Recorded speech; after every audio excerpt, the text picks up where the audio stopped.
यशोमती ठाकूरांना इतका उन्माद आलेला आहे की आज त्या जिल्हाधिकारी कार्यालयामध्ये अधिकाऱ्यांना अद्वा बोलल्या, जिल्हाधिकाऱ्यांवर काय काय बोलल्या, पालकमंत्र्यांच्या समोर आवाज चढवून अतिशय वाईट शब्दात बोलल्या।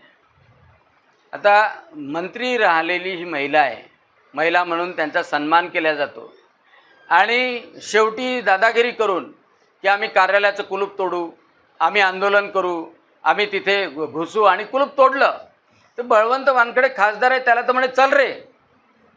आणि एवढं अपमानास्पद त्या खासदाराला बोलणं आणि जाऊन कुलूप तोडलं। खरं जर पाहिलं तर आनंदराव अडसुळांच्या काळामध्ये ते कार्यालय देण्यात आलं होतं, महाराष्ट्रामध्ये कुठेच दिलं गेलं नाही, पण इथे दिलं होतं। नवनीत राणा जेव्हा खासदार होत्या त्यांनी ते वापरलं, त्यावेळेला अमरावतीमध्ये राज्यसभेचं कोणी नव्हतं। मी राज्यसभेचा खासदार झाल्यानंतर 2022मध्ये पत्र दिलं आणि नवनीतजी राणा यांच्या कर्मचाऱ्यांच्या सोबत माझेही कर्मचारी बसत होते, दोघांचे कॉमन पत्र निघत होते आणि म्हणून मी आता नवनीत राणांच्या निवडणुकीनंतर पुन्हा जिल्हाधिकाऱ्यांना पत्र दिलं।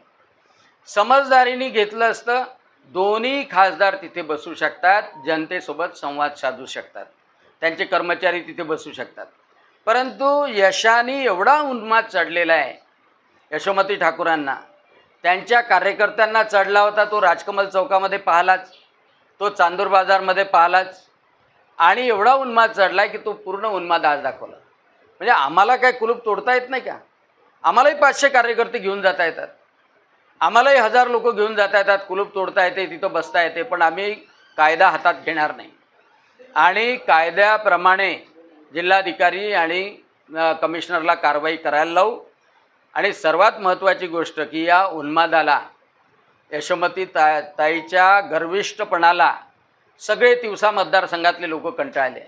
गरिबांवर अन्याय होतो, रेतीवाल्यासाठी, त्या गुटखा तस्करासाठी, ते गोवंश हत्या करणाऱ्यासाठी हे धावून जातात आणि आणि त्याच्यामुळं गोरगरीब कार्यकर्त्यावर, माणसावर अन्याय होतो, ह्या मात्र अधिकाऱ्यांना झापत राहतात आणि त्याच्यामुळं लोकांना चीड निर्माण झालेली आहे।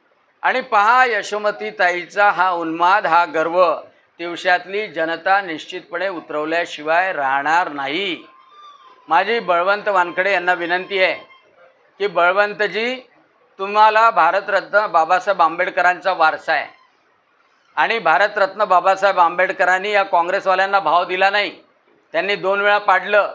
हिंदू कोड बिलावर भारतरत्न बाबासाहेब आंबेडकरांनी राजीनामा दिला आणि म्हणून तुम्ही जे बोलत असाल ते तुमच्या मनाने बोला। यशोमती ठाकूर सांगते म्हणून बोलू नका। यशोमती ठाकूर तुम्हाला स्टूलवर बसवते, ती खुर्चीवर बसवते, ते सहन करू नका। कारण का तुम्ही स्वाभिमानी भारतरत्न बाबासाहेब आंबेडकरांचे, ज्यांनी ज्यांनी गांधीजीला जुमानलं नाही, ज्यांनी गांधीजींना विरोध केला पुणे करारामध्ये, ज्यांनी नेहरूला विरोध केला हिंदू कोड बिलाच्या वेळेला, त्यांचे वंशाचे आहात आणि त्याच्यामुळं वारंवार तुमचा जो यशोमती ताईकडून अपमान होतो तो तुमचाच नाही तर संपूर्ण बाबासाहेबांच्या लेकरांचा अपमान आहे आणि त्याच्यामुळं कृपा करून हा अपमान सहन करून सगळ्या समाजाला, बाबासाहेबांना मानणाऱ्याला लज्जित करू नका। स्वतःच्या डोक्यानं बोला।